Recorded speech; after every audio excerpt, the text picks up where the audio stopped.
Hey everybody, this is Sheets, and I'm going to be going over the MMA card for this Saturday. Now, just so you guys know, I am recording this somewhat early, that being Tuesday, because I'm actually going away. So I figured I would at least give you something to work off of. So again, fights could be canceled and things like that. I will say this, if there's anything really dramatic that happens where I would change my mind on my analysis, I'll drop it in the Discord. But I did spend some time on this, and I do like this card. For those of you who followed last week, had a really nice card from a GPP wise, and really just a terrific card with respect to betting. I really only bet a couple of things, and again, I still don't consider myself anything better than break even in this, but as far as betting goes, but we had some cool ones. You know, we had Buckley plus 550. And you saw me by decision, and you saw me talk through that, and it made a lot of sense. And also that the Paolo at Pick'em, where I couldn't find a single person that liked her, and yet it was still Pick'em. I just kind of went with that. So anyway, I don't think I have anything like that this week, but who knows? I'll talk through it. Maybe I'll come up with something. So again, we're going to go through this kind of fight by fight, and again, we're looking for either good finishing upside, with a good inside the distance prop, or big time grappling upside, or a complete misprice. Now, there's no misprices this week, at least as of now, because really the only time you get big misprices is where you have replacement fighters after pricing happens. The one thing I would say is that the main event is always mispriced, okay? And we'll get to that. The main event is always mispriced because they just can't put a number on. They're just not, the algorithm is not handling this 5-round situation. It just never has. So that's why this main event just always garners so much ownership. And I guess that's kind of clever, right? I mean, everybody wants the main event to get a lot of interest. So even in DFS, they're making sure everybody plays it.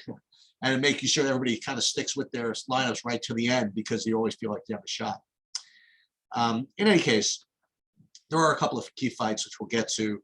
So let's first start with this Brahimage against Gilmore. You have a 9,200 7K guy here, and you have Brahimage, a big minus 350 favorite, despite taking the fight on short notice. And you have a fight doesn't go to decision line, which is okay. I mean, it's not great. It's minus 150, and at 9,200, boy, that's a rough price to pay for something like that. And Brahimage, he does have some submissions, but it's not like he's going to blanket you with a zillion takedowns. I mean, he was supposed to do that in his last fight against who was he, against McGee, and he was terrible. I mean, he was just awful. He just got abused.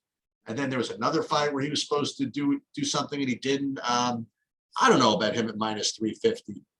Or when I say that, given the fact that he's minus 350, I don't know. This inside the distance prop is just kind of making me have some pause here. And I think I'd rather go elsewhere than Brahimage. He probably will finish him in the first round, but I'll tell you this, even if he finishes in the first round, maybe the 95 points or whatever it is, that's not even going to be enough. But from what I hear, this Gilmore is really bad. So I don't know. I'll leave it as I'm not particularly excited about it, but if you get to him, I think it's fine, if that's hedging enough. All right, this next one is interesting. So you have Altamirano against Hernandez. And the one thing about this fight is that although it does not have a really good inside the distance prop, you have a win condition play here. Carlos Hernandez, if he decides to go for takedowns here, he has a good path to victory. So apparently Altamirano is really poor with defending the takedowns.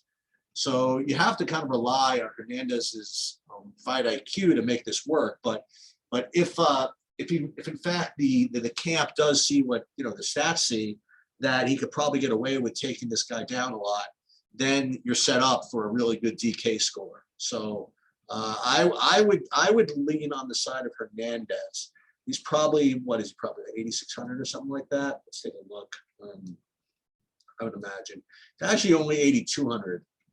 His price is almost a straight pick 'em, and he's actually more like a minus 120. So you're getting a little bit of juice out of him, maybe a tiny bit, plus the grappling upside. I mean, this could be kind of a sneaky little play to kind of just get right off the bat, because people will play like the first fight of the night to kind of get things rolling, especially the big favorite that, rates to finish in the first round. But maybe that second fight of the night might go a little overlooked. So maybe Hernandez would be kind of a little sneaky 8,200 play. There are a couple of really strong 8,200 plays. So if that's the case, Hernandez might be really, really low owned. But again, this is pre-ownership or anything. So we'll see. All right, Nunez against Pascal, women's fight, which does not have, well, I shouldn't say that. Boy, oh boy, for a women's fight, this has a pretty strong inside the distance prop. Minus 200. Wow. I guess we got to consider this, right?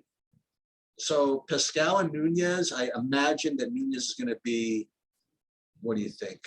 9,000 to 7,200. Let's take a look.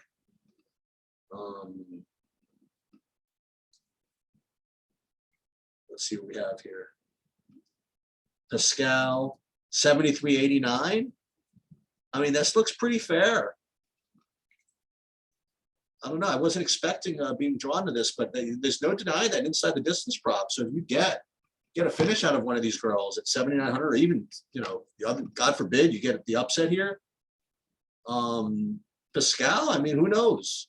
This is women's MMA. MMA carries quite a bit of variance within.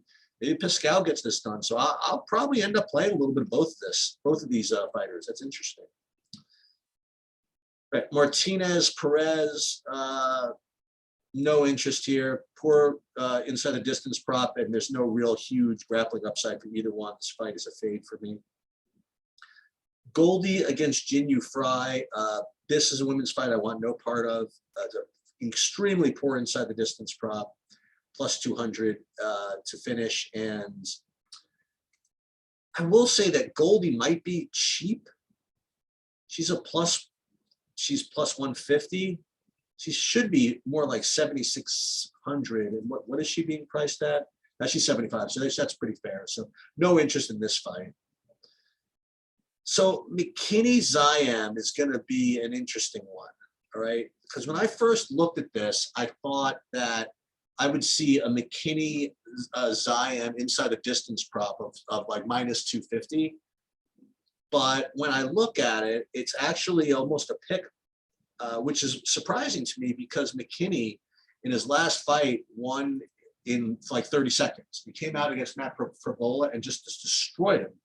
So you would think that they would bet that down, but for whatever reason, this is being priced at a inside the distance prop at about pickup. I guess the other thing to think about though is McKinney also has grappling and wrestling upside. So McKinney, I think, has two paths to victory here, where Ziam is just more of a what they call a decisionator, and he really doesn't get it done with inside the distance. And I guess that's probably why. That's actually kind of sneaky. I think that's probably why the inside the distance prop is pick 'em, because I don't think that they think Ziam could finish. What is McKinney inside the distance? Yeah, so McKinney inside the distance is plus 190. Where Ziam inside the distance, you get plus 240. Maybe not. I don't know. This is really strange to me. Oh, am I going to try this again? McKinney by decision plus 400. Boy, oh boy. I don't know. I'm going to leave this one. I don't know. But McKinney does have multiple paths to victory. He could get that first round KO, and he does have some wrestling. So I really think that McKinney is probably a very strong play here. At a $700-800 price, I can't imagine him not being really, really chalky as a result of everything that I just said. But I mean, for now, that looks to be the real strong underdog. And unfortunately, if you try to leverage it by playing Ziam, the problem is that he just doesn't have that win condition of an enormous score. I don't think.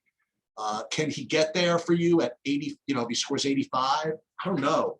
I think on a card like this, you're going to need 90 plus for all your guys to get there. So I don't like Zion, but I do think McKinney's extremely strong play. This next one, again, like I've learned to kind of do this a little bit, is to try to predict some of these odds before they come out. I mean, there's Zhu Rong. I thought this was going to be kind of a pick 'em, but whatever. Zhu Rong is one of those young guys that came over from China in that same card, I think, where everybody from China lost back in April. He was thrown in against kind of a UFC veteran named Vargas, and he was fine, but Vargas just kind of out-experienced him. And then Zhu Rong got a little bit of a break, got a much better opponent in his next start, and he destroyed him. I mean, 86 significant strikes, a knockdown, 6 takedowns, 9 minutes of control time, and a fantasy point production of 146. Are you kidding me? And they're pricing him at 7,200. Now here's what I'm hearing, right? They're like, well, this was against Jenkins. This is a much bigger stand-up in competition. But excuse me, he was 7,600 in that fight as well. Okay. So it's not as though everybody just knew that he was going to kill him. They thought that he was the underdog, and yet he still put up 146 fantasy points. I mean, to me, that's a really, really big deal. So I don't know. I think that he's going to win. You know what I mean? I think he's a really, really strong play. Unfortunately, it does seem as though the bookies and everybody's disagreeing with me, right? And look, what the hell do I know? I don't know any of this stuff. I mean, I just know what I saw. And you got a guy like that who's you get as the underdog. I mean, that sounds good to me. Well, let's just do it according to the numbers. According to the numbers here, it's a very poor inside distance prop. Fight doesn't go to a decision about a pick 'em. And you have Bahamondes at -200. So you're supposed to fade this fight, I guess. But hell, man, I don't know. I'll take a shot. I mean, I like Zhu Rong here. I think at +180, I probably would bet it to win, if you want to know the truth. And I certainly would do this in DFS, right? I mean, look, it's not so easy, but he's a freaking underdog who just basically broke the slate in his last fight. Why not? I don't know. Why not try it again? That's my thoughts on this. What can I tell you? Okay, next 2 fights. Well, let's talk about the next fight. Next fight, I think, is the fight you have to have. I mean, this is an extremely strong inside the distance prop. This is -450. Rodriguez against Petrossian, and not only that, but Rodriguez is a takedown machine. Okay, so not only you have an extremely strong inside the distance prop, but you also have that grappling to fall back on. So I think that Rodriguez, and look at this pricing. You have Rodriguez as, what's it? Is he really only? He's only 8,500. I mean, to me, this is really what you got to do here. You got to play this fight. And Petrossian, I mean, the way I'm looking at this is that, you know, he's only a 140 underdog, so he's got to have something, right? I don't know. I don't have any particular knowledge of him, but if he's +140 with that inside the distance prop, you're going to have to get some of that also. So for me, I'm going to be really, really heavy, I think, on the Rodriguez side, just because he's got that grappling upside to fall back on if you don't get that finish. I think he's a kind of an elite play here. So I do like Rodriguez, and I will play some Petrossian as well. So if you want to play a women's fight, you could play that one we talked about, the Pascal Nunez fight, or you could try this next one. So this one's kind of an interesting one. Again, I hate to do this. I'm kind of doing what I'm not supposed to do, and that's kind of put my takes above and beyond the numbers. But I don't know, man. It's worked out every time I've done it. So let's take a look at this. So you look at this just according to the numbers. Poor inside the distance prop. Probably going to go to decision. You don't want any part of this. But I will say this: this woman, Priscilla Cachoeira, every fight she's in is just insane action. Okay, she's basically like someone just walks forward, not afraid to get her ass kicked, and just take all kinds of abuse, right? And puts up points. I mean, like, let's go back. I mean, back in February 2020, she put up a monster, 128. Then, as an enormous underdog against Gino Mazzani, when I had the other side, Mazzani took her down like 100 times in the first round. She was basically done, but she just kept coming and kept coming and got a freaking KO at like a 5-1 underdog. And then against Julian Robertson, she came forward and just got destroyed. Okay, she got taken down and submitted, and that was the end.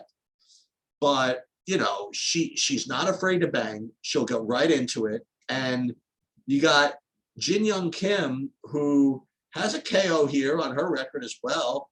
As a matter of fact, in her last fight, she had 122 significant strikes in a loss. So there's going to be a lot of punching going on here, And at these prices, at low ownership, I mean, who's going to play this thing? I mean, all the way near the front of the card. I don't know, man. Maybe this is worth a stab. So I'll play maybe both sides of this as well. I'm going to pause this for a second. Sorry about that. So I would take a shot at one of these guys. All right, next one. Turman against Serkinov. All right, this is another one. You have 8,300, 7,900, and the inside distance prop is good enough, -150. And unfortunately, I'm going to put a take in this one. I think Turman stinks. That's my very advanced analytic look at this. I've seen him fight a couple of times. He fought Sam Alvey, who's just the worst, and barely won. I shouldn't say that. He won pretty handily. He got points taken away and still won. But he's no good. And Serkinov, he's fine. He's a little older, a little more experienced. He could probably out-wrestle Turman a little bit. So I do prefer Serkinov in this spot. So I would probably play some Serkinov and 0 Turman. That would be my view here. It's a decent enough inside the distance prop, and Serkinov has enough grappling upside where I think I could try Serkinov here, and I'm not going to play any of Turman. And unfortunately, Bobby Green, I'm not playing any of you in the main event. It's just not going to work for you. I'm just not playing a cent of it.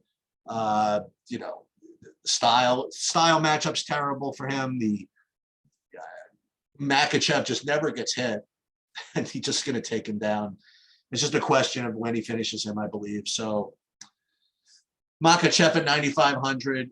I mean, it's certainly a cash play. I mean, he's going to get 90 at least, right? And depending on how the fight goes, if he gets a whole bunch of takedowns at control time, I mean, this depends on how much resistance I think Bobby Green wants to put up. I think the more resistance Bobby Green wants to put up, I think the higher point score Makhachev's going to get. Look, if you play Makhachev and he takes the guy down in the first round and submits him, it might not even be enough, right? Because that'll maybe get you 95 points, which might not be enough at 9,500. What you really want is for Bobby Green to really come out, try to get some takedown defense. Makhachev take him down, control him. Bobby Green get up. Makhachev put him down again. Bobby Green get up there, have some heart, get to the second round and do the same thing in second and third and fourth rounds. I just don't see it. I just feel that Bobby Green, look, he's had 2 real soft fights, his last 2 fights. He's shown out. I mean, he's done what he had to do, but this is a good payday for him. He's in a main event. I think that I don't think he wants to get his arm broken. You know what I mean? Like, I think that the first sign of trouble, he's gonna submit. I just do. And I don't blame him. You know what I mean? He's not gonna win.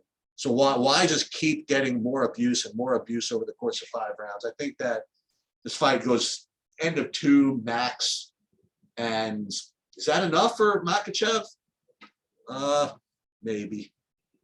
Who would you rather have? Makhachev at 9,500 or Brahimage at 92? It's got to be Makhachev, right? It's got to be Makhachev. So, yeah, you got to play him. I don't want to play any of Bobby Green, and that's pretty much it. So, what do you got? You got a couple of hoodoos here. I think so. I think the Zhu Rong, I think, is an interesting hoodoo. I think that women's fight is kind of a good hoodoo. And then this Hernandez thing is kind of a weird one, right? So I think there are some underdogs you could go to. I think you could make a cool middling build.